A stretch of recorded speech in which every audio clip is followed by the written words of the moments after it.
Si uno mismo no se adapta, no cambia, no evoluciona, no puedes impactar en otros y no puedes impactar en la empresa. Si yo no aprendo, me adapto y entiendo que este mundo viene acelerado y cambiando, y voy cambiando con el mundo, me quedo en el camino, ¿no? Para implementar la estrategia necesitaba digitalizar para que te ayude. Todos somos talentos en el lugar correcto, en el momento indicado, ¿no? Se habla mucho de gestión del cambio y se contrata. Una de las cosas que más feliz me hace es cuando me toca promocionar a alguien. Es de los momentos que más me hace feliz, ¿no? Porque siento que mi gente está creciendo. Porque es muy duro tener que decirle a alguien que la aprecias, bueno, en este momento tenemos que cortar nuestro vínculo laboral. Hola, bienvenidos al cuarto episodio del podcast Líderes del Cambio. Hoy día estoy con Fernanda Gamberini y es un gusto y placer tenerla acá. Hola Fernanda, ¿cómo estás? Hola Franco, muchas gracias por la invitación. Bien, No, contenta. un placer, un placer. Para los que no te conocen, Fernanda, cuéntanos, ¿quién eres? Bueno, Fernanda, soy una uruguaya viviendo en Perú hace ya casi 9 años, psicóloga de formación, me formé en Uruguay como psicóloga con una interesante idea o fantasía de trabajar con asesinos seriales en ese momento cuando inicio la carrera, para estudiar perfiles complejos. Y estudio mucho el tema de investigar cómo reconocer los perfiles, cómo descubrirlos, redescubrirlos. Y de alguna manera la vida igual, bueno, había que trabajar, porque en realidad en Uruguay hay algo que hay que decir es, no hay historia de asesinos seriales, o sea que tenía que emigrar y en ese momento era muy joven. Entonces empieza. Pero ¿cómo nació esa motivación de... Eso, yo creo que por mucha lectura, desde chica me gustó mucho la lectura y dentro de la lectura un poco la parte de suspenso y policiales me encantaba. Entonces ahí fue como, me gustaba mucho este tema de investigar características de personalidad, las que no son tan frecuentes. La neurosis clásica no me parecía tan divertida, lo que era más curioso me parecía más divertido. Estudio mucho psicoanálisis además, y cuando te vas a la guardia vieja, a los viejos libros, al precursor del psicoanálisis, tiene unas historias fantásticas en sus libros, Freud, ¿no? Entonces, era bien interesante. Y ahí yo digo, bueno, a mí me interesa esto, me gustaba mucho ver películas, leer libros. De hecho, me llegué a ir en un momento al FBI a hacer la cola para entrar en Washington y ver cómo trabajaban. Aspirar a ser una investigadora de asesinos seriales era como algo, o sea, en ese momento no, tenía que bajar a tierra y decir de qué voy a vivir. Y se me abren dos caminos y dos caminos que los trabajo durante mucho tiempo. Uno fue la consulta clínica. Yo durante 18 años tuve mi consultorio y atendí pacientes Así? como psicóloga. Y era algo que me generaba muchísima satisfacción personal, me enriquecía, me mantenía estudiando. Pero por otro lado, se acercaban las empresas a pedirme mirada estratégica en búsqueda de perfiles. Y ahí empieza a aparecer en mí esto de, mira qué interesante cómo abro mi mirada, como tratando de entender, en general eran directorios, empresas, startups, era un gran momento en Uruguay donde empiezan a crecer las empresas de tecnología. Uruguay es un país que se caracteriza mucho por tener buenos hubs tecnológicos y grandes startups que han ido creciendo, Uruguay y Argentina, y que comparten talento.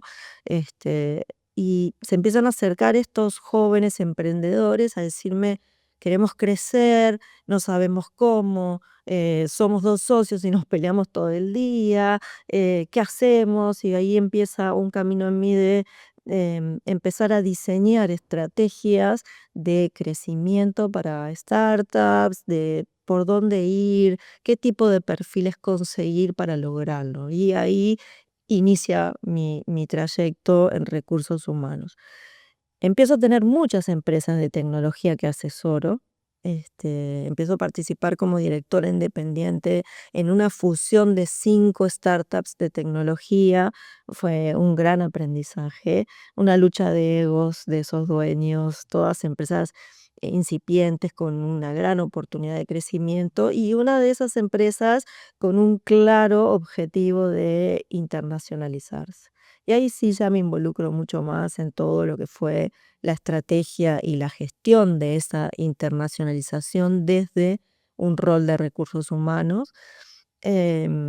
Y mantenía, lo que sí yo había negociado en ese momento es mi consultorio, no lo voy a dejar. Eso en Uruguay. En realidad llego a Perú no por mí, llego a Perú por mi esposo, al que le hacen una gran propuesta de crecimiento donde estaba, era él. Y en ese momento familiarmente, tenemos 3 hijas, mujeres, era bueno, ¿qué hacemos? Era una decisión interesante, emigrar, una experiencia, pero finalmente decidimos apostar por movernos. Y cuando voy y digo en esta empresa, me voy a quedar un año para dejar todo listo, mi trabajo de sucesión estaba iniciado, pero más o menos iba a llevar, además tenía mis pacientes. Este, este, mm, este dueño me dice, si te vas a Perú, abrí Perú. O sea, no habíamos todavía eh, abierto Perú, habíamos abierto otros mercados y Perú no lo habíamos abierto. Así que al final llego a Perú yo también con trabajo, con un reto que fue mi gran punto de inflexión profesional, porque el reto no era ser gerente de recursos humanos, directora de recursos humanos, como le quieran llamar, sino que era ser country manager. El título suena muy bonito, gerenta general de Perú, era, ¿no? Pero era hacer todo. Yo llegué y era yo solita, yo me hacía el café, yo vendía, yo trataba de conectar con clientes. Después llega el momento de empezar a crecer y yo contrataba, manejaba el talento, o sea, cobraba, hacía todo al principio. Y ese fue un gran punto de inflexión en mi carrera que me hace continuar con algo que eso es mi naturaleza, es estudiar permanentemente. Yo vivo estudiando porque creo que siempre tengo algo para aprender. Pero en ese momento fue, tengo que tener una visión holística del negocio, que si bien siempre la tenemos, siempre desde gestión de personas, si no alineamos nuestra estrategia a la del negocio, no hay éxito posible. Este, mm, pero de alguna manera ahí tuve que tener una visión mucho más global del negocio y eso fue un punto de inflexión y de conocimiento y de aprendizaje para mí indescriptible. Le agradezco hasta el día de hoy esa oportunidad porque yo al principio además dije, no, no, yo no puedo ser gerente general de Perú. Estamos hablando de una empresa chiquita que hoy sigue y ha crecido. Este, este jefe me dice, sí podés. Dice, sí podés, lo que no sabes, te apoyás de nosotros y lo demás lo vas a aprender, lo podés hacer. Y bueno, fue un empujón que me da alguien que confía en mí en ese momento, que lo agradezco hasta el día de hoy. Este, y ahí llegó, ahí aterrizo en Perú. Y ahí se abre un camino interesante, de conexiones. Perú es un país que me recibió, yo siempre digo, me siento, no sé, voy a reclamar en cualquier momento mi pasaporte porque yo me siento muy, muy peruana ya. Y me recibió con los brazos abiertos. A veces me han preguntado muchas veces si he sentido eh, yo cuento algunos temas que uno tiene cuando uno es expatriado, ¿no? Hay vivencias. Realmente me sentí muy bien recibida en el trabajo, en el mercado laboral, en el colegio, porque venía con 3 niñas. Así que, digamos, soy una agradecida de cómo me recibe Perú y el trayecto, la trayectoria que he podido construir en este país. Buenísimo. ¿Y cuál crees, hablando un poco de eso, cuál crees que fue, un poco más, más comentado este punto de inflexión, tú crees que ese fue o cuál fue ese? Yo pienso todos tenemos siempre un punto de quiebre o algo que nos hace cambiar como personas, como profesionales, porque al final siempre está relacionado, es mentira que se separa el trabajo del mundo laboral, que te influyó en ser diferente en las compañías, porque aparte uno tiene que primero cambiar uno mismo para poder aportar a una empresa a cambiar su cultura, a mejorar, ¿no? Si uno mismo no se adapta, no cambia, no evoluciona, no puedes impactar en otros y no puedes impactar en la empresa, ¿no? Entonces, en tu caso, ¿cuál crees tú fue o cuáles fueron esos aprendizajes o esos puntos de quiebre o reflexiones que te han hecho que cambiaste o que tuviste que adaptarte para poder luego influir en las empresas o en los retos que te han tocado en tu vida laboral? Muy buena pregunta, Franco. Mira, yo creo que podría mencionar 2. O sea, el haber trabajado con estas startups, con mentalidad de startups, pero además que eran de tecnología, ya ahí hay un gran punto de inflexión en mi vida, porque yo, digamos, soy de otra generación, venía del mundo analógico, entonces tenía que adaptar mi mentalidad, tuve que aprender de tecnología, entenderla, porque si no, no hablaba el mismo lenguaje que ellos. Y además todas estas empresas eran startups, y esta con la que finalmente aterrizo acá en Perú, ya tenía un camino de internacionalización, pero estábamos en plena expansión. Entonces ahí había que adaptarse a una mentalidad multicultural, diferentes normativas. Hubo un aprendizaje gigante ahí, que es un gran punto de inflexión en donde uno dice, bueno, si yo no aprendo, me adapto y entiendo que este mundo viene acelerado y cambiando y voy cambiando con el mundo o abrazando a los que me puedan acompañar, me quedo en el camino, ¿no? Ese es uno. El otro, que no es menor, bueno, en América Latina han habido algunas crisis económicas interesantes, ¿no?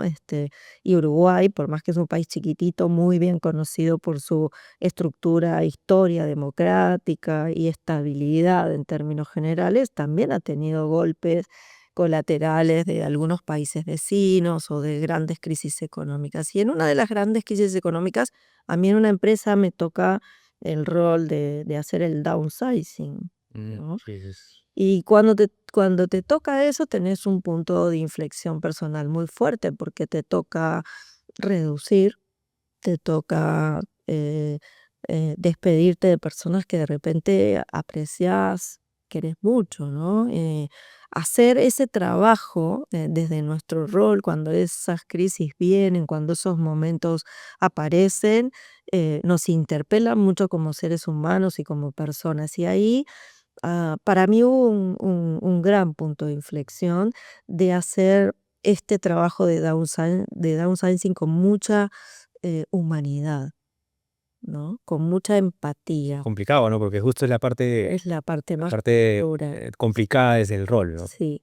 Y además había que en realidad esto fue anterior a lo de mi etapa de internacionalización. Y yo creo que esto me da la oportunidad de animarme a un camino de internacionalización. ¿Por qué? Porque es muy duro tener que decirle a alguien que la aprecias, bueno, en este momento tenemos que cortar nuestro vínculo laboral, ya sea por una crisis económica y un downsizing, como era este caso, o ya sea por una Mm. internacionalización y tú necesitas perfiles nuevos, Así es. Sí. perfiles con otras capacidades, con otra oportunidad o habilidad para ese camino que vas a construir. Y cuesta mucho eso, y cuesta mucho hacerlo desde un lugar humano, en donde no te vean como, bueno, el malo de la película, el inhumano, el que viene acá a cortar cabezas, ¿no? Que nos suelen llamar a veces así cuando nos ven entrar en nuevas posiciones, en nuevos roles.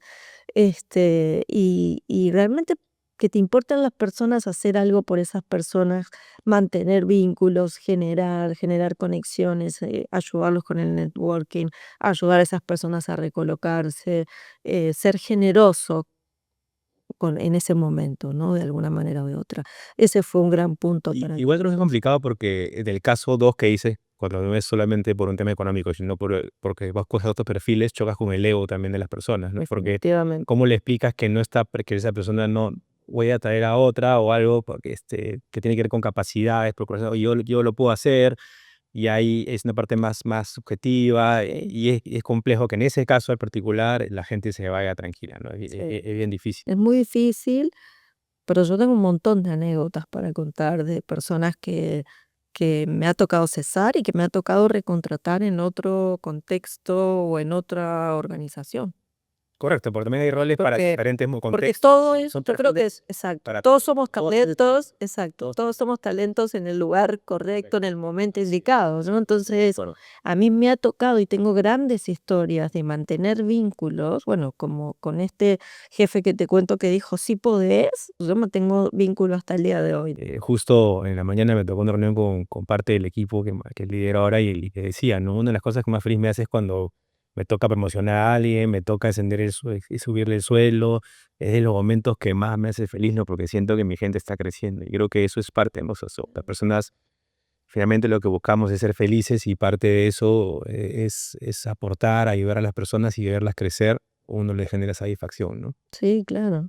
De alguna manera eso yo creo que es lo más transformador que hay en una organización, ¿no? O sea, cuando vos entendés que la gestión tiene que tener esta parte de humanidad y de empatía, es cuando empezás de verdad a entender la importancia de la cultura que construís en la organización.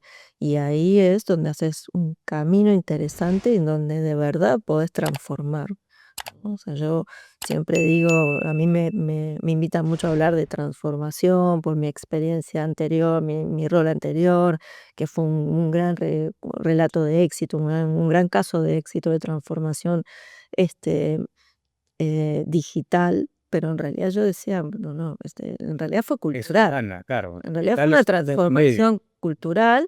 Lo que hicimos fue apalancarnos de la tecnología y de la optimización de procesos para lograr esa transformación. Fue un acelerador, fue un habilitador, pero en realidad la transformación fue cultural, es de mentalidad, es de mindset, ¿no? Entonces, ahí hay algunos cambios de paradigmas y cuando hablamos, a mí me gustó mucho el título de tu podcast, de tu proyecto, líderes del cambio, ¿no? Cuando hablamos de cambio, yo creo que no hay transformación o cambio que no pase por la parte humana y por lo tanto por la cultura, ¿no?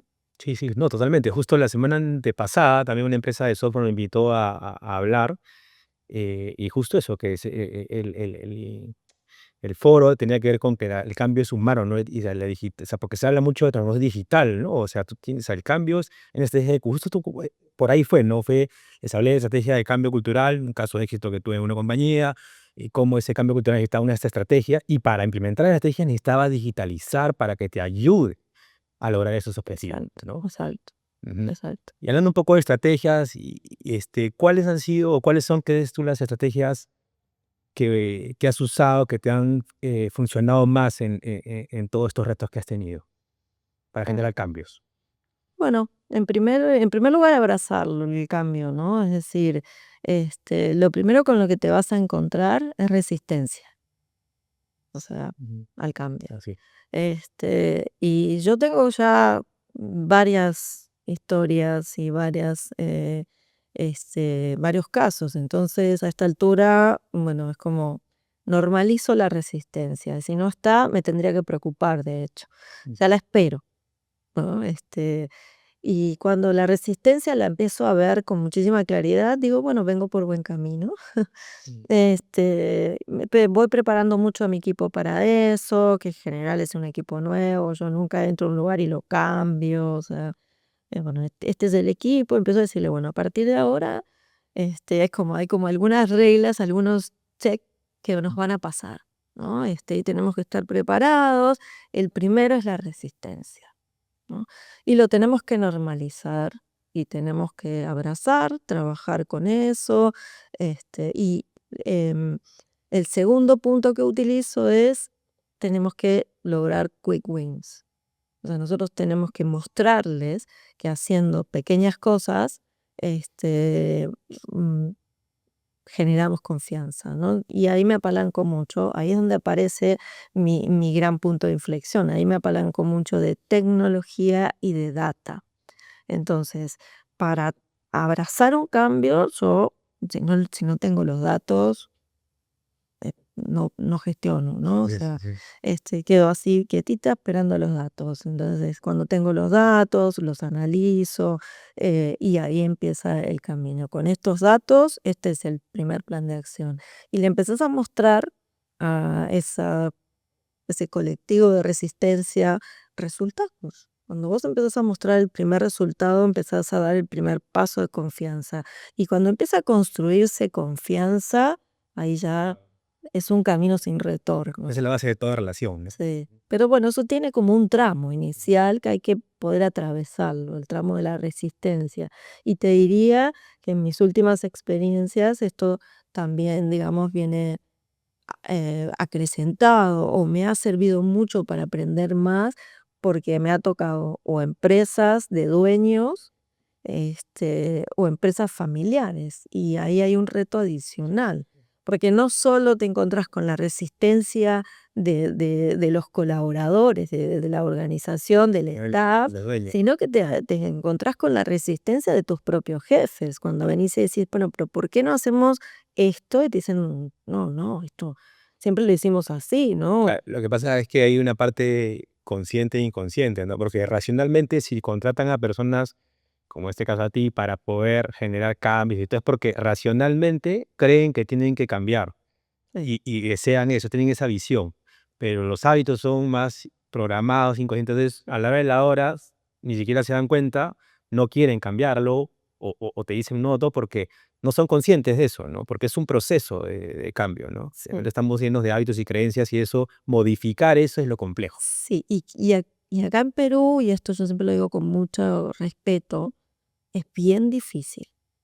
Me ha tocado decir en muchas oportunidades, porque no es una, no tengo una anécdota y no voy a contar, pero en muchas oportunidades me ha tocado decir, bueno, tú no me contrataste a mí para decirte que sí a todo.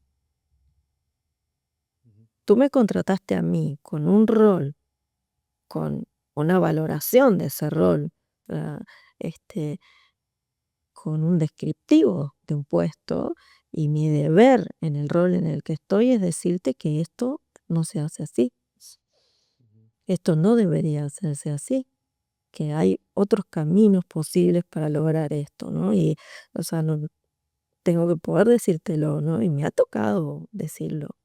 O sea, ya ahora, como te digo, lo abrazo como una resistencia que la tengo esperada, entonces ya lo digo hasta con gracia, con una sutileza que tuve que aprender también acá en Perú, porque en Uruguay somos muy directos, muy frontales, tuve que adaptar mucho mi forma y agradezco un montón a las personas que me acompañaron en ese camino, tanto mis equipos como mis jefes que tuve, porque realmente yo tuve que adaptar mis formas, pues en Uruguay es blanco, negro, rápido, somos pocos, hacemos un poco de todo, es una cultura muy distinta. Que ahí cae, perdón, a la credibilidad, ¿no? Rápidamente, porque sí, pues en Perú hay muchos profesionales o sea, la cultura del miedo, ¿no? Entonces no le quieren decir nada, en este caso le contrata a una empresa familiar, el dueño, no, quiero hacer esto así, y tú, esto, no, no, así no, hay que hacerlo así.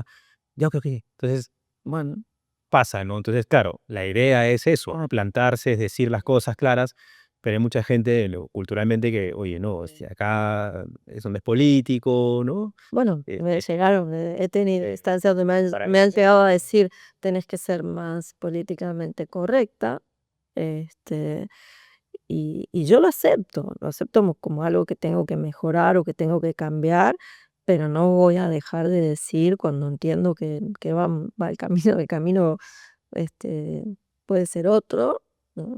Yo siempre digo, y ahora lo uso mucho, con más claridad, hasta te diría con más seguridad en mí misma, decir, bueno, tú me contrataste para, y por lo tanto mi deber es decirte tal cosa. O sea, Ujú. no, yo te lo tengo que decir, o sea, no, por supuesto las decisiones a veces son otras, pero yo lo tengo que poner sobre la mesa porque es mi deber avisarte de esto, ¿no? Y a mí me resulta encantador a esta altura de mi trayectoria, de esos momentos, porque ahí es donde están las señales del verdadero cambio. O sea, cuando vos te dicen, bueno, mira, necesitamos hacer un cambio, o necesitamos crecer, o necesitamos transformarnos, o lo que fuera, cuál es la estrategia o cuál es el negocio, si no aparece en estos momentos es, uy, estamos haciendo más de lo mismo, algo no está bien, no es para lo que me contrataron a mí, ahí yo no me siento tan cómoda, ¿no? A mí me gusta, me gusta ya a esta altura, me gusta manejarme en contextos de incertidumbre, y ir detectando esos momentos. Creo que ahí es donde descubro, bueno, estamos en el momento de cambio, cuando empezás a sentir o así como la resistencia absoluta y tenés que decir, hey, calma, explicar, Ujú. mostrar la data, mostrar resultados. Date, es importante, ¿no? Ese momento es sublime, ¿no? Ujú. Y bueno, es algo, por lo que hoy te diría que voy eligiendo mis retos, ¿no? Sí, sí, creo que a la medida que uno va creciendo y madurando, sí, pues, ¿no? Porque la idea es ir a un lugar donde justamente te sientas bien y puedas aportar realmente, Claro, ¿no? sí. Y en todo esto, ¿qué papel juega la innovación para ti? La innovación, yo creo que, igual que la transformación digital, ha sido como un concepto un poco desgastado, Está de moda, este, mejor eso. muy de moda y muy utilizado en exceso, con poco contenido, ¿no? Yo muchas veces digo, a veces hay que volver a las bases, a veces hay que volver a las raíces, innovar a veces es simplemente pensar fuera de la caja y hay una asociación lineal eh, que hace el pensamiento, que es, hablamos de innovación, hablamos de tecnología, de robótica, de inteligencia artificial. Y yo soy una fiel creyente que innovación es, si hago algo que siempre hacía, lo hago distinto, estoy innovando, ¿no? Entonces, para mí el papel de la innovación es mi acompañante de gestión para una transformación. O sea, ahí es donde cuando vos unís todos estos habilitadores para la transformación cultural, es cuando lo puedes lograr de manera realmente contundente. Entonces yo creo que la innovación es un habilitador más de una transformación cultural, de un crecimiento de un negocio, de un logro estratégico propuesto por el rubro en el que estés. Entonces, creo que es un habilitador, Ujú. y que hay que trabajarlo como un pensamiento, Así es. no como, ok, contrato tecnología de último nivel y no tenés a nadie Y lo de hacer. que la sepa usar, por ejemplo, ¿no? O sea, ahora vamos a ser innovadores. Hubo un rush de empresas que contrataron un montón de tecnología y si hoy te acercás, bueno, ¿cuánto de eso están usando? Y un poco está pasando con la inteligencia artificial, o sea, y la pregunta es, ¿para qué la estás usando? ¿Para que te responda el mail? ¿Los mails?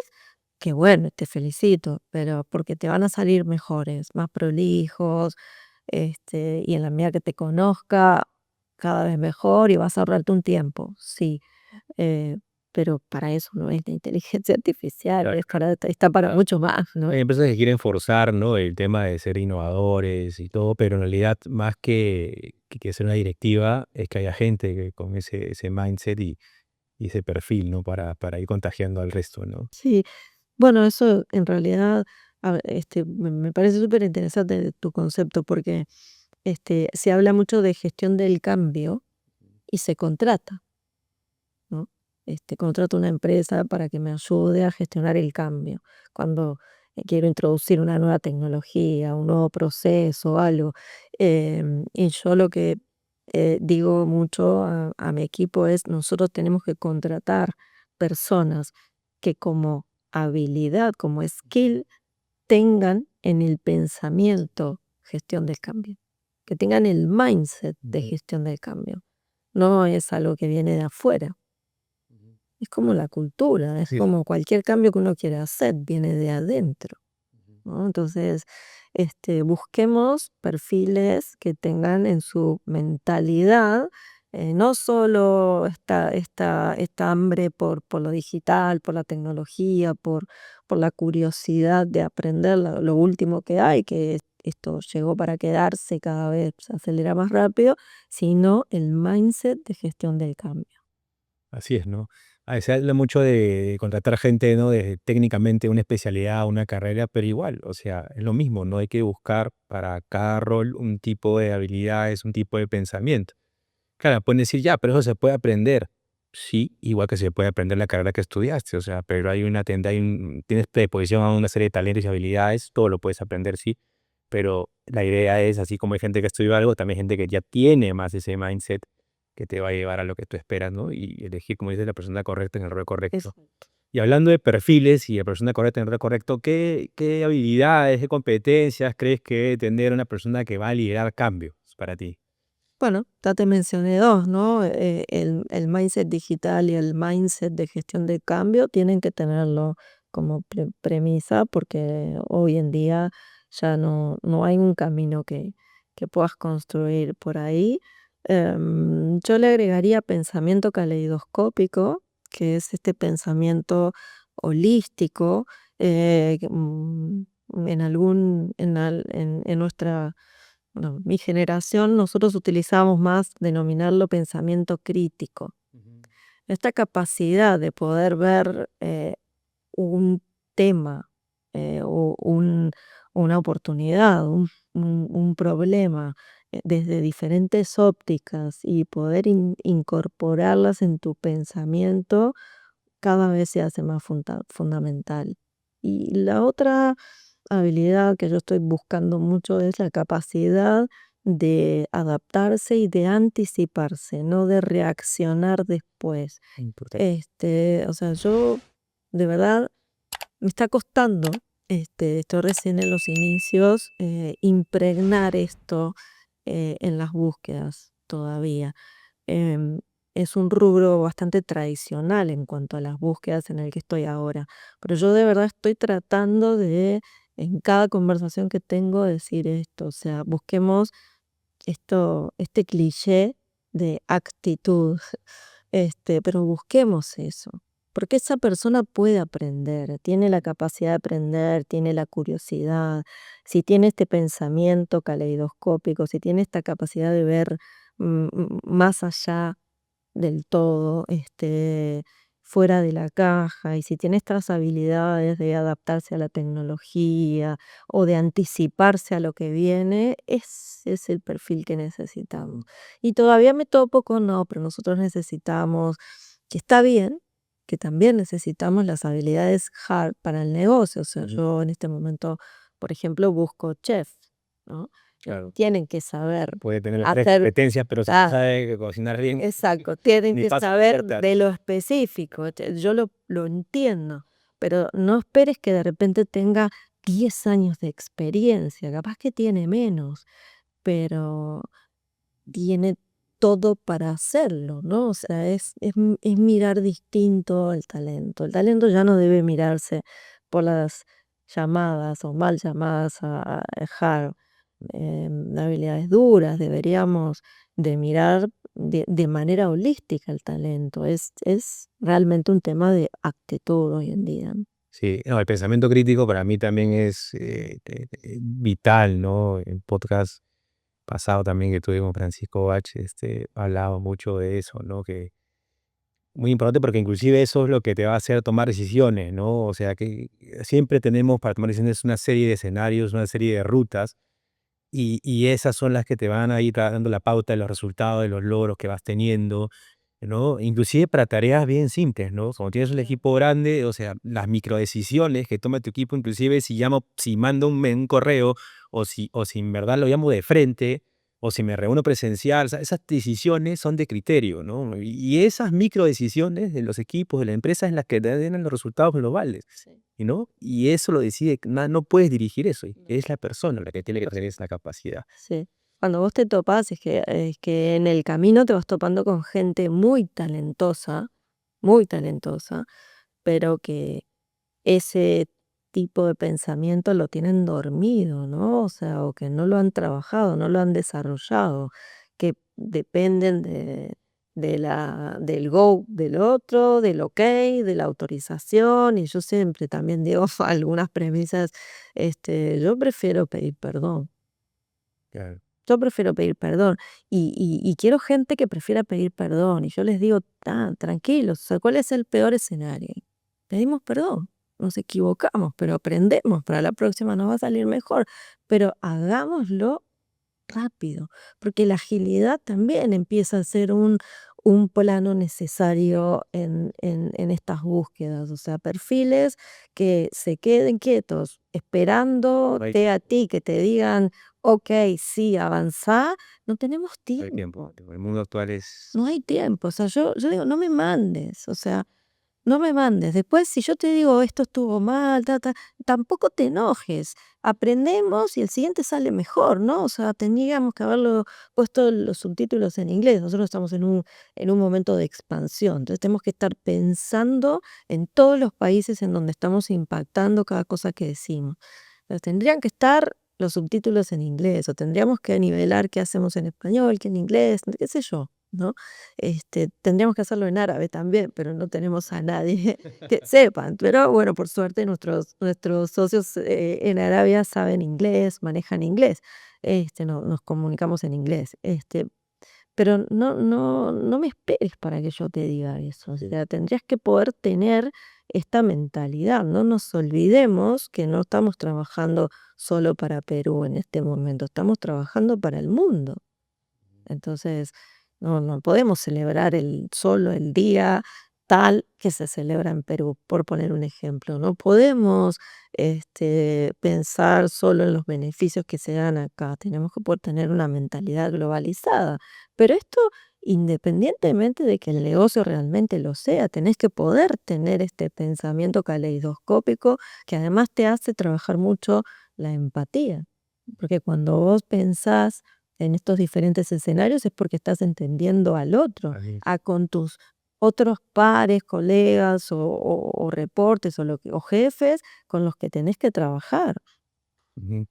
Sí, sí, y también eso de empoderar también a la gente, ¿no? Que pueda estar empoderada. Pues esto la pasada escuchaba también un audiolibro de hablaba esto de que mucha gente en verdad estaba estresada y todo porque estaba aburrida, ¿no? Porque no porque aburrida en los trabajos porque no les daban justamente la oportunidad de tomar decisiones, que el ser humano, si es que toma decisiones y le das retos, normalmente va a estar motivado, ¿no? Entonces hay que empoderar, hay que darle, obviamente, una ruta, pero empoderar a la gente, ¿no? Para que pueda seguir creciendo. Y para ir cerrando, ¿qué le recomendaría justo a una persona que quiere ser un líder de cambio? Em, Animarse, em, pensar fuera de la caja, perder el miedo, o sea, vos nunca lo perdés, pero por lo menos te amigas con tu miedo, lo reconoces, hacer un buen trabajo también de autoconocimiento. Yo le recomendaría ese tipo de, de tips y por otro lado rodearse de personas que brillan más que uno, ¿no? O sea, yo creo que uno es líder de cambio cuando lo que busca para trabajar, lo que busca para sus equipos sean personas mejores que uno.